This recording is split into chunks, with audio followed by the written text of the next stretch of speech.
sure that you close your Ziploc bag super tight or you will be covered with manure water. Hey farm fam, welcome back to my channel. For those of you that are new, welcome. So today we are going to be doing a equestrian barn horse hacks that actually work. So I believe I have about like 15 of them, maybe a couple more. I have compiled a big list of different hacks that we use around in our barn with our horses that should be really helpful to you. So let's go ahead and get right into it. If you guys are excited for today's video, if you're excited to learn some equestrian hacks that actually work, make sure you go ahead and give this video a big thumbs up. Don't forget to subscribe to my channel down below. Make sure you turn on those post notifications so you don't miss any of these videos. And of course, have a chance to make a post notification shout out. All right, you guys, let's get right into hack number 1. So the first hack that I'm gonna go ahead and give you guys that actually works, it's my all-time one basically. I'm gonna go ahead and kick it off with the first one because I know a ton of equestrians also use this, and it's baling twine and baling twine hacks. So of course, we're just gonna set it off with something that I know all of equestrians have, because every horse owner has to feed their horse hay, so you must have some type of baling twine. So speaking of hay and feeding your horse hay, there's not always something convenient to open your bales of hay. So if you see all these bales of hay around me right here, by the time that I have to open each one of these, I definitely will not have something sharp or anything like that to open them. But there's obviously hay next to it, and there's gonna be baling twine all around it. So of course, the first hack is using baling twine as basically like a knife to cut open bales of hay. So basically what you do is you take your loose baling twine and then you put it under the baling twine on the bale of hay. Now there is a strategic way to do this, because if you don't do it right, you actually will end up breaking the baling twine that you're using to cut with, rather than the baling twine that's on the hay. So you need to give it some good tension on the baling twine, keep it even, and do longer pulls back and forth rather than really quick. And there you have it, a open bale of hay without the need of any sharp objects or knives or scissors or anything like that. We'll always be able to open up a bale of hay as long as you have baling twine. And we're gonna continue to talk about baling twine because there's so many good uses for it all around a barn for any equestrian, honestly. And one of my favorites is when you're actually tying up your horse or using cross ties. So when you tie up your horse, there's obviously all those quick release knots, but sometimes if you don't really master the quick release knot, or even in this case scenario with the cross ties that we're gonna be talking about, is I put baling twine on my hooks first and then connect my cross ties to the baling twine. There is also a little bit of tactic. Baling twine is pretty strong, so what I like to do is just peel the baling twine apart just a little bit, and then the individual strings aren't as strong as just the baling twine alone. So this is how it would be if I was pulling it with the full intact baling twine. And now as you can see, this is me pulling it with just a couple strings of the baling twine, and I can definitely break it. Obviously it takes me a couple pulls to be able to break it, but you have to think of a 1,000-pound horse is gonna easily be able to break it if they need to.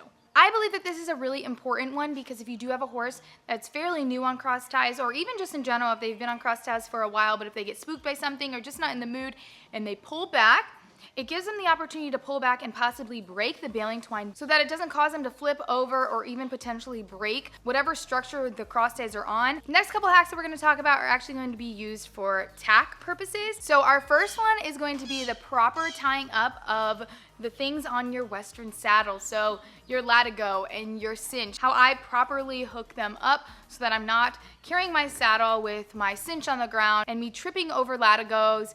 It just makes it a lot easier when you're even putting your saddle on your horse and taking it off. The latigo and the cinch aren't just dragging everywhere. Starting with the latigo, I'm just taking it and flipping it under and then putting it through my D-ring. So I'll just leave it like this, and then it's just easy to pull it out when I go to saddle again. But if I'm traveling with the saddle, I'll do that same exact thing, and then basically take the tail of it, wrap it around, put it under the D-ring and back over, and then under the loop like I'm tying a tie. That just keeps it nice and tidy and good to go. Now, starting with the cinch, I basically just pick it up and then put it onto my saddle right here like a belt. And now with the breast collar, I basically just do this just to get it out of the way. I don't really have a real rhythm to it, but I just put it over the saddle so it's not hanging loose. Put it through this loop and then back up through this other leather piece. Then I just take the part that connects to the cinch and I just hook it on just to get it out of the way. Next hack is easily putting a bit in your horse's mouth. Now this is for equestrians that use bits on their horse. Sometimes putting a bit in your horse's mouth can be a dreading experience for some if your horse doesn't like to take the bit properly. So this is a little hack that I like to use to help the horse be more comfortable taking the bit and getting the horse's head into a position that's easier for you to put the bit in the horse's mouth. So basically I just stand with my back against the horse's shoulder, and then I just take my right arm and I pull the horse's head across my chest. And now that the horse is kind of hugging me with his head, I'm just gonna go ahead and use my left hand and start to put the head stall and then just place the bit into his mouth using my right hand. And ta-da, the horse's head is a lot closer down to my level of height. I'm a lot shorter than horses, obviously.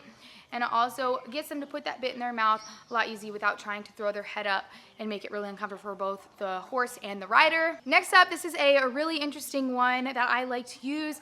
Sometimes if I'm in a pinch and I cannot find a halter for some reason, I don't know if this happens to you guys, but I will lose my halters, but I'll have my lead rope, or I'll lose my lead ropes and I'll have my halters. But obviously it would be better if I even at least just had the halter, because that's like the main thing that I need to put on the horse, and I can obviously always hold them by the halter. But if I have a lead rope, you can in fact make a halter out of it. You're gonna take your lead rope and you're gonna go ahead and you're gonna put it around the horse's neck, and then you're gonna clip it with the clip. So basically you're just gonna put the lead rope inside of the clip, and then now that it's around the horse's neck, you're just gonna take the remaining tail of the lead rope and you're going to put it behind the lead rope that's on its neck. If this gets confusing, you guys can obviously just see in the picture. And then you're just gonna do one little twist and then bring it up on top of the bridge of their nose.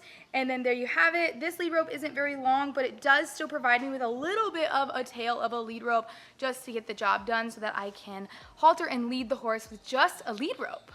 I absolutely love this one. It has helped me a lot if I couldn't find a halter and just was able to find a lead rope to get a horse out of the pasture or something like that. You can also do this with a lariat if you have those around. Those are super convenient. They're actually often used to break colts in that manner as well, but I'll just show you guys really quick how you can use a lariat in the same exact fashion, and you'll have a lot more of that lead rope effect at the end. So the next hack that has to do with your tack is removing the hair from under your saddle pads. That may not bother you, but for some reason that like felt material on the bottom of saddle pads gets really hairy, and I just don't really like that to be on my saddle pads all the time. So this is the hack that I do that really gets off the hair from the saddle pads in a really quick fashion using other equestrian tools that you probably have. So first I use this circular metal curry comb, and I just go in circles just currying my saddle pad. I know that's so strange, but we are currying the hair just like it's on a horse on the saddle pad in circles. And now that we've kind of rustled up that hair, got it off of the saddle pad, it's just sitting there. I'm gonna go ahead and take my charcoal block. These are both grooming tools, and I'm just gonna use the charcoal block and basically just comb the loose hair off. And as you can see, what a difference this makes. It doesn't obviously get it to perfect, but for just using tools that you have in your tack room to clean your tack is A+ for me. So I totally love this hack. Now the last hack that has to do with your tack is using silica packets. So I know we all have gotten these at some point, whether it's you buy new shoes or buy something that needs some type of preservation, and that's what those little silica gel packets are. Now I will advise, don't let them around animals. They are toxic to animals, but they are exactly that. They are used as a preserving tool, so I like to put them in my containers that store my horse blankets, so we don't use them often. And I actually even have a rain sheet in this one, and we only use this one basically during summer if it's really bad, and then the blankets obviously if it's super cold and my horses haven't gotten their winter coat yet. So these don't come out of the containers much, but I still do, since they do go on horses every year and they will obviously have some type of dander and dust on them. I like to just put the silica packets inside the container so it keeps preserving them throughout the year, so no mold or anything like that gets on them. They're super simple. You can find them in a lot of different things. Just put a silica packet in and you're good to go. The next couple hacks we're gonna go over is some hacks that you can do in your barn. So the first hack we're gonna be talking about are cross ties. So we already went over that you can use baling twine to hold your cross ties onto their hooks, but also, I don't know if this ever happens to you, but the sound of when I release a cross tie from one of my horses and I let the cross tie go and it just slams against my metal barn, oh my gosh, the sound is absolutely terrible. We'll go ahead and cue the sound for you really quickly. Oh my gosh, I do not like that sound, you guys, so I have a really good hack for that. So all you have to do is take a tennis ball. We have tons of tennis balls because we have a ton of dogs. So all you have to do is cut a hole right through it, slide the clip through the tennis ball so that whenever you release that cross tie from your horse and it slams against the barn, you won't hear it anymore. I really like this a lot better than just the exposed cross tie because sometimes it can like startle my horses as well as myself when I hear the loud clang of metal on metal. So I really like that hack. Now the next hack is super simple. I don't even know if I would call it a hack, but it is something that I think is really smart for a barn, whether you have any type of hook or anything like that, something that can hold a lead rope or a halter right next to a stall. I think this is really convenient and also a really good safety precaution. If God forbid something happened in your barn where you needed to get your horses evacuated from your barn ASAP and you had even barn mates or neighbors trying to help you get your horses out, you don't really want it to be like a cluster or confusion when you're trying to find lead ropes to get your horses out of their stalls as soon as possible. So it's super helpful if you're able to have something that holds up those lead ropes right there and easy to grab to be able to halter and lead your horse out of the barn. My last in the barn hack is actually when it comes to putting shavings in your horse stalls, if you have horse stalls or if you actually even use horse shavings, but it is how you open the shavings bag. So along these shavings in general, there is a perforated edge on top, but in my opinion, the bag is really heavy and sometimes awkward to turn it over and spill it out using the one end of it. But if you take your scissors and actually do an X across the face of the bag and then just flip the bag over, it's a lot easier to just flip it over and then all the shavings come out literally in once because there's a giant X across it. So this hack makes dumping shavings out of the bag way easier than using the perforated edge or even just using like the top or bottom of the bag because the bags are so big and awkward. So this one's definitely a helpful hack for in the barn. This last set of like hacks that we're gonna be talking about are kind of like having to do with like their health, I guess we'll call it. The first hack is having a pack of diapers in your first aid kit for horses or just in your tack room. If your horse has an abscess and you need to wrap the hoof or any other type of, if they're having like an irritated hoof or something like that, I'm just gonna use abscess for instance, and you need to pack the hoof or put ointment on the hoof and you need to wrap it. It's super convenient to use a diaper because the diaper actually fits around the hoof, and since there is these little sticky wings, you can go ahead and just stick the diaper basically to itself and then you can go ahead and wrap it with gauze and vet wrap or whatever else, but it's just a really good base. So all of your packing product or any type of ointments or anything like that stay in there and in that diaper. And also using the diaper, they are obviously diapers, so they are very moisture resistant. So it's super helpful to use diapers and have them in your tack room. I actually have heard this one hack before that you can actually like get the diaper wet and then put it in your freezer and also use it as an ice pack. So if you needed to ice your horse's legs or anything like that, it would be like an ice pack that you can actually like stick together onto your horse's legs or something like that. This next hack can also go hand in hand with grooming your horse, but it's just sometimes if you need to put braids in your horse's hair, especially with my horses, they tend to take the elastics and they'll rub the braids up against trees or things like that, and within a couple hours the elastics are broke and the braids are no longer. So a hack for this is using electrical tape to hold the braids into your horse's hair. So I'm just braiding my horse's hair and then at the end I'm just going to be wrapping some electrical tape where I would put the elastic. So the electrical tape holds it really tightly, but when you want to take the braids out, it's also really easy to just undo the electrical tape, and it only leaves like a gunk on it if you leave the braids in for too long. We don't typically do that, and if I'm putting braids in my horse's hair, it's really just because their manes are really long and I don't want them to be sweating too much under the mane, or even just for cute purposes. I just want to put braids, and if I want them to stay in, I just use a little bit of electrical tape and we are good to go with braids. Next one I learned actually pretty recently, and I learned this on TikTok, is the little bot fly removal hack. So there is bot fly removal like actual grooming tools that you can buy from Tractor Supply or online.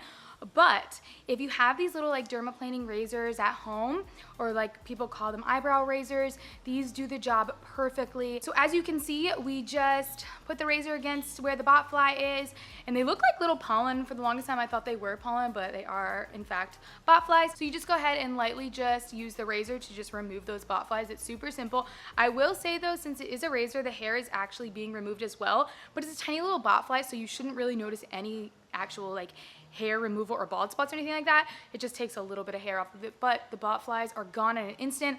I will spend forever using a curry trying to curry the bot flies off, and they just won't come off. So if you have one of these little dermaplaning razors, you will be able to combat those bot flies no problem. My last and final hack is recognizing if your horse is at risk for sand colic. So a lot of our pastures here in Florida, especially in the summertime before it gets into rainy season, will be really dry and turn to sand, and oftentimes we'll feed our hay on sand. So a good way to tell how much sand your horse is ingesting or has ingested is you do the poop in a bag sand test. So super interesting, super weird, but super simple to test to see how much sand is in your horse's gut. So we will do sand clear for this every 6 months, or also I have learned that you can also use Metamucil, but just contact your vet about that. So I'm just gonna go ahead and take a gallon size Ziploc baggie here, and basically I'm just inverting it just so that I can grab some manure that's out in the pasture. Just for purposes of this, I don't know which horse this actually belongs to, but that's fine because I'm just showing you guys the hack. So now we're just gonna go ahead and put some water into the gallon size bag that has the manure in it. And this is super strange, but make sure that you close your Ziploc bag super tight or you will be covered with manure water once you start to shake, because the next thing that you have to do is we have to shake this bag of manure up. So we're basically gonna shake it so that we can break down everything that's inside that manure. So we're just shake at an angle though, so that the tip of one side of your Ziploc baggie is facing down, because that's where the sand is going to collect. To get the best results, I will say, is if you let it sit for 24 hours so all of the sand will settle down. But for this hack purposes, we'll still be able to see sand if there is any sand, which I'm sure there's going to be. So we're just gonna keep on shaking, breaking all of the manure down. And as you can see in the little corner here at the bottom, this is all the sand that has been collected through doing this test, so that you guys can identify how much sand is in your horse's gut, and also just making sure that you're preventing sand colic if it starts to get a lot of sand in there, and just keep track of doing that sand clear if your horses are on dirt pastures or sand pastures. So super interesting. That one's probably my most useful hack because vets even use it. A vet actually taught me it, and it's super easy to do at home and also super effective, and just anything that's a hack for their health, I'm always on board about. All right, you guys, well, that is all of the equestrian hacks that actually work that I have for you today. If you guys use any of these hacks, or just let me know in the comments what your favorite hack was, because I'm really interested to see what you guys already use or what you guys will maybe start to implement. But if you guys like today's video, make sure you go ahead and give this video a big thumbs up. Don't forget to subscribe to my channel down below. Make sure you turn on those post notifications so you don't miss any of these videos. All right, you guys, I love you, and I'll see you in the next one.